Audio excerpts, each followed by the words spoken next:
Okay, so first we need to dispel the myth of history as this two-dimensional line of events which happen naturally as part of our expected human growth. So the problem with this is that it is incredibly reductive of what is truly possible, and it really limits our imagination to that. So, for example, we have to remember that history is created thanks to a multi-dimensional set of possibilities which can branch out in so many different directions. And it is actually this variety of paths which made humans and many other residents on this earth successful at surviving. So, because we typically only learn about events as being along this line, we tend to quickly vilify certain societies which perhaps hadn't developed those same solutions, sometimes dismiss sometimes better solutions, and finally, we also historicize a national solution which had been invented in another society, sometimes even centuries before, to glorify ourselves. So take, for example, the idea of the printing press, which had actually been developed in Asia far before it was in Europe. So we can think of these as different forms of evolution. For example, this one would be convergent versus divergent in all of these possible branches, of course, of solutions that we can find to problems. So at times, societies diverge from each other in the solutions to certain questions and difficulties, while some societies actually on other sides of the planet came to similar solutions at different points, like with the printing press, or what we can see in nature with this convergent evolution in these spicy doggos. Okay, so societies come to solutions to problems, and if a solution works, it is adopted. There are no good or bad solutions. There are only do they work solutions and can we implement them solutions.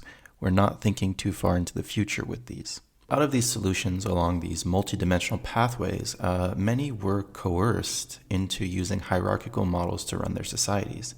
And I say coerced because, as we will learn, they evolved out of land lordship. Now, because of their relative ease in commanding others compared to a solution like democratic rule, which is far more complex to administer. But again, I want to mention these solutions are not linear, and many societies had been practicing versions of democratic rule at this time. And so in these hierarchical models, they often developed means of choosing who was worthy of rule and who was not. The evolution of this path of thinking is what we will be exploring today in the creation of these hierarchies, which were just one of a multitude of solutions to run our societies. But in this one, a dichotomy was produced: who is worthy and who isn't. And the constructs of good and bad became very important to mark positions in societies. And as these societies grew and began to butt up against each other, those ideas became part of an arms race for supremacy. So what we will see is that assigning good over bad to certain ideas was a means of taking away autonomy from entire societies, that they needed to be rectified in a way, have their rights stripped from them, in some cases their entire humanity stripped from them, because some on their moral high horse believed their decisions, their being themselves, to be superior. So human societies started out as hunter-gatherers, working together to collect food for the societies they lived in, protect each other from harm, find or build shelter to improve their survival as a group. These were incredibly important ways of surviving. A big change happened, though, when we stopped seeking food and decided to grow instead. Now, again, these changes happened at different times in different societies, and even now, some societies still remain untouched by modernity, who do not find farming to be the solution through which their communities will succeed. In creating these farms, over several generations, a new solution emerged where some families or groups laid claim to the land they had farmed in the past, and those families deemed themselves to be lords of this land. They allowed others to work their land under the contractual agreement that the workers would relinquish some of their produce to the landlords. So we can see this happening in many societies. Actually, in my time in Japan, I found out that I lived near a site where this had happened, and was discovered when they were putting in a Shinkansen line, actually. So in Japan, these were called rice kingdoms, but we can see them in many different places as a form of proto-feudalism, which through the amassing of wealth or product from the greater community into these small landlord groups, this would allow them to create the incentive for those who serve them to lay down their lives and fight for them, and in so doing, continue to build and reinforce their hierarchical hegemonic power. And this is how we now arrive at the idea of feudalism. And this is where our story really begins. So as these societies grew, they also traded with each other because of its mutually beneficial nature. You have an abundance of silk, I have an abundance of copper, let's trade. Now these trade routes grew, and farmers, laborers, and workers of all sorts could set their prices for the goods they traded.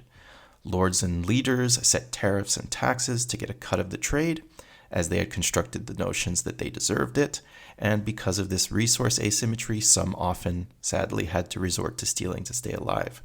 These systems were not perfect, of course. Regardless, these trade routes were successful and brought a lot of wealth to these regions. These regions then took the wealth that they had gained to create better means of farming, producing more complex products from this farmed material, and use their wealth to become more learned. Now, on the other side of these trade routes were the buyers of such products. And depending on how far these products had traveled, as well as how difficult they were to source, those products could be worth quite a lot by the time they had arrived in the place where they were to be consumed.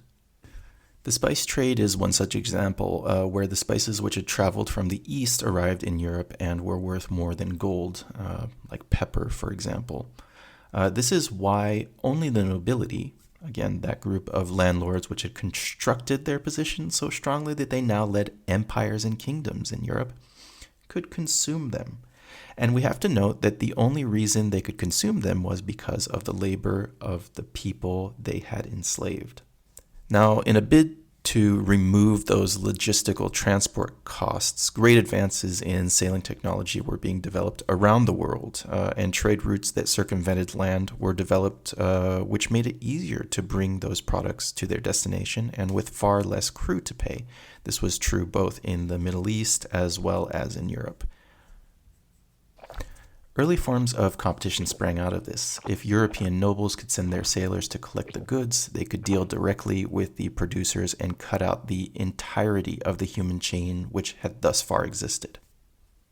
So paths across the Mediterranean were sailed to do just that. But the Ottoman Empire, one of those kingdoms, wouldn't allow for things to go that easily. The Ottoman Empire owned the entire eastern cape of the Mediterranean and imposed steep tariffs on any product passing through it. And so, in a bid to achieve lower prices, European lords looked to their citizens to find solutions for them. How could they circumvent the trade routes to the east and undercut those societies which had grown wealthy from this trade? Determined to cut costs, European traders developed two such solutions. One, proposed by Bartholomew Diaz, was to deploy their ships to circumnavigate the entire continent of Africa to reach the ports of these products. The other solution, proposed by Christopher Columbus, was to sail west and reach the Indies, as the lands these spices had originated from had been called at this time. Now, both, I would argue, led to damages to our societies, which continue to this day by changing the once bustling trade routes which had existed into ghost towns, as this trade which had once enriched these paths is now gone, and the people that live along those paths now are forced to conform to those successful in this endeavor. Now, let's look at Columbus's voyage for the sake of this video and consider its consequences.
this moment of relative success, because let's be honest, not only did Columbus not reach the Indies, his entire voyage was a near complete failure as his ships had run aground, and he'd actually abandoned his crew members so that he could make it back to Spain on one ship.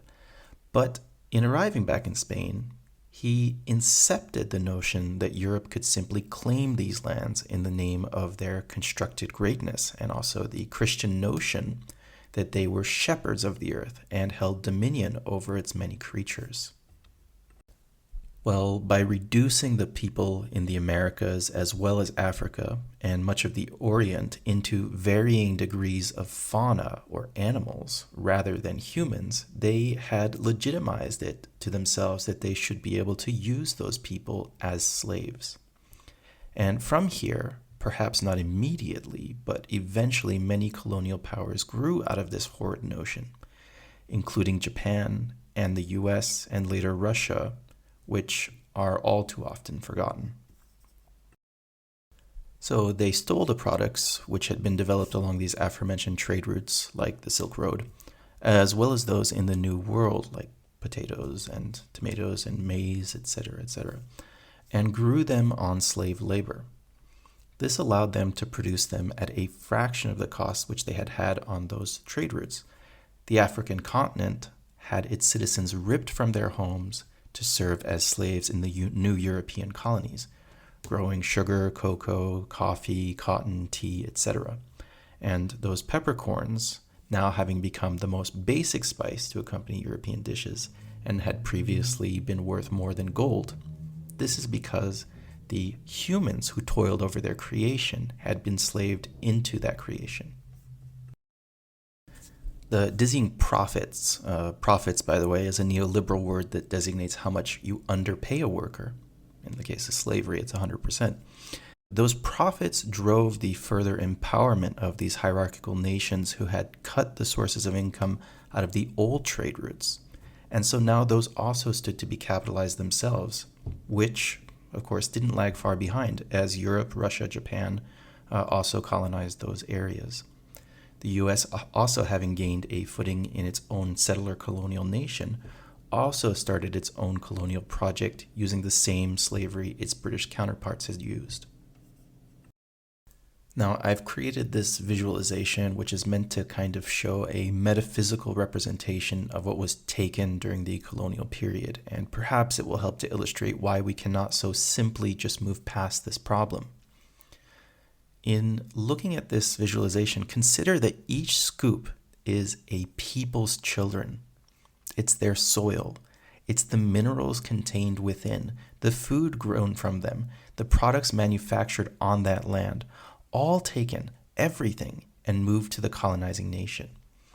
They then took this and used it to legitimize themselves by using the newly acquired wealth to build towers to their greatness, stealing the works of those oppressed people to fill their coffers or museums for their citizens to gawk at. And through this exoticization of these people, the gawking moved not only beyond their work, but also to the people themselves, where Europe created human zoos for Westerners to look at. They constructed pseudoscientific reasonings for their supremacy and painted the other as animals, all the while painting themselves as the only source of modernity and civility, and allow them to wash over the atrocities they commit. And this sentence, as you will see, is purposely left in the present tense. Now, let's rewind a little bit so that we can go back and add an additional layer to this so that we can understand it more deeply. As we go back, gradually, we begin to see trade routes which had previously created a long link from one society to the next, working perhaps not always in harmony, but at least together, weakened indefinitely. Now, this act of cutting out the middleman was becoming increasingly interesting as a means of economic and financial exchange. European merchants were seeing their wealth rapidly grow, and while many of these merchants had seen their wealth fund much of the high Renaissance before this, nothing could really compare to the wealth extracted from these practices so far. And this is where we can start to see this proto-capitalism emerging from the mercantile trade that worked to undermine competitors.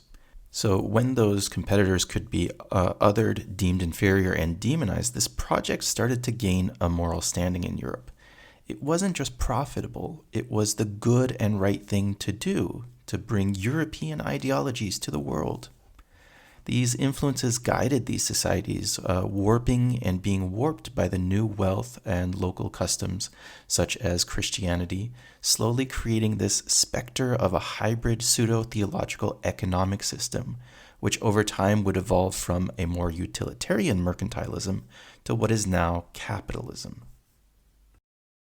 And in creating this system, European sailors and their companies could now bring these products directly to Europe, and perhaps more easily strong-arm producers with their greater bargaining power and manufactured moral standing.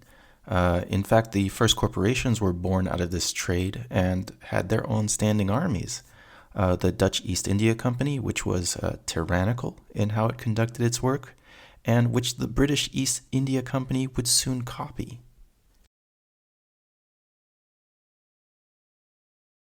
The First and Second World War can be seen as two wars for absolute control over Europe, and in turn, the colonies from which they benefited.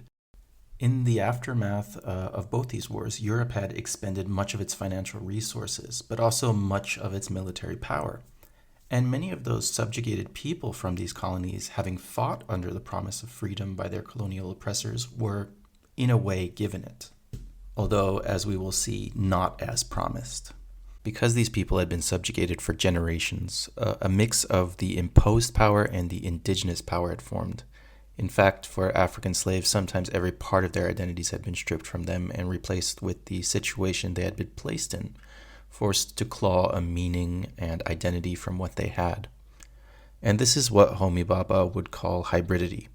And while hybridity is not real, in the sense that colonial powers created racial and cultural purity or superiority as a means to legitimize their control over these people, Bhabha uses hybridity as a way of examining the consequences of colonialism. This also meant that the financial system imposed by the colonial power, its religion, its societal expectations, were now inextricably linked to these colonized people because we could no longer distinguish where those lines were. And so, in freeing these colonies, colonial powers were really doing this freeing in name only.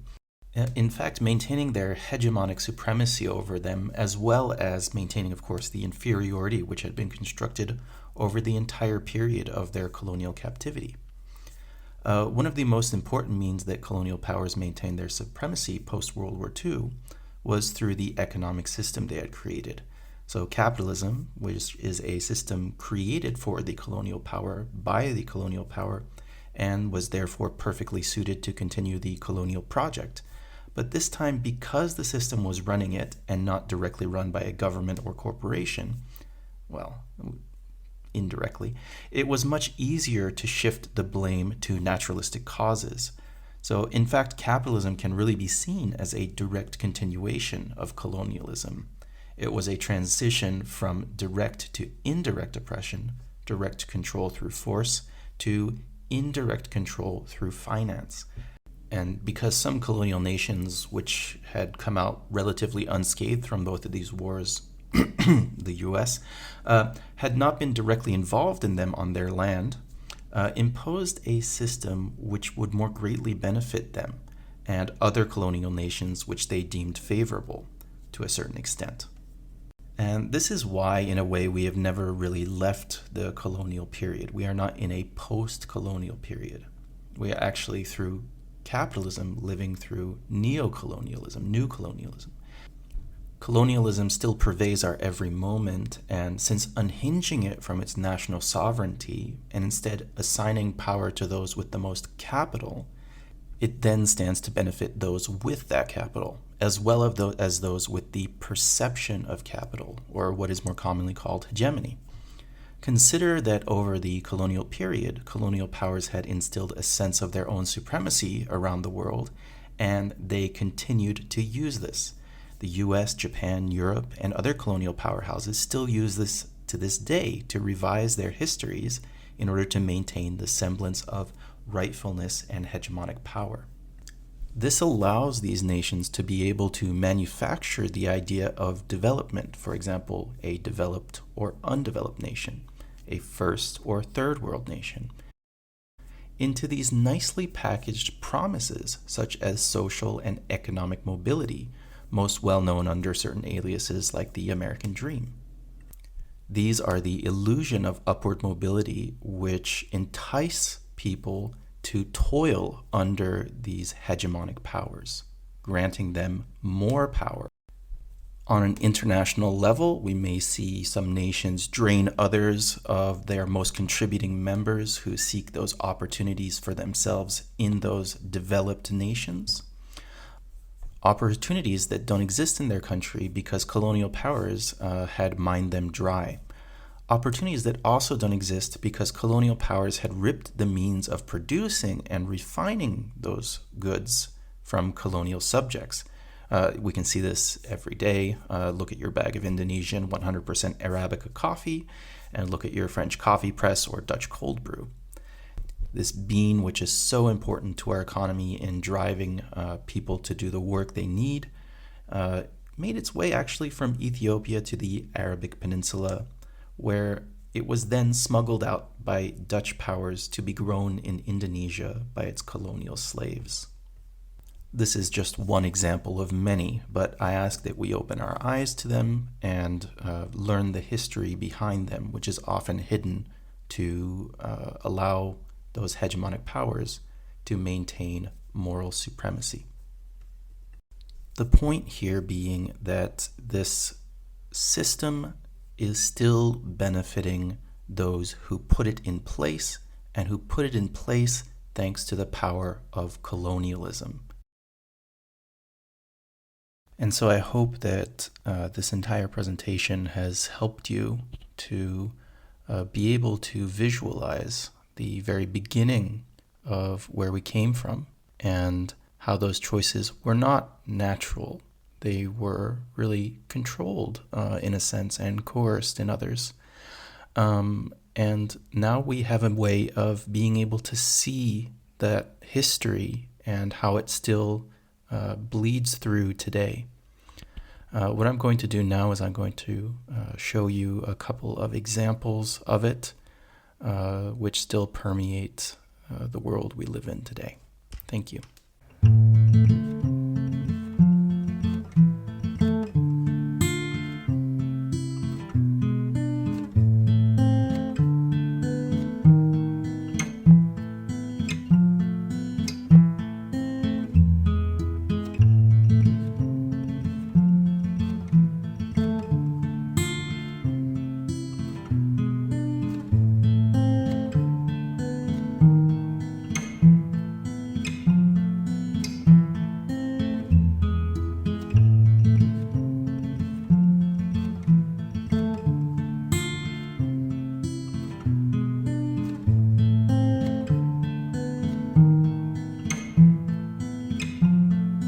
Basically, capitalists, they produce things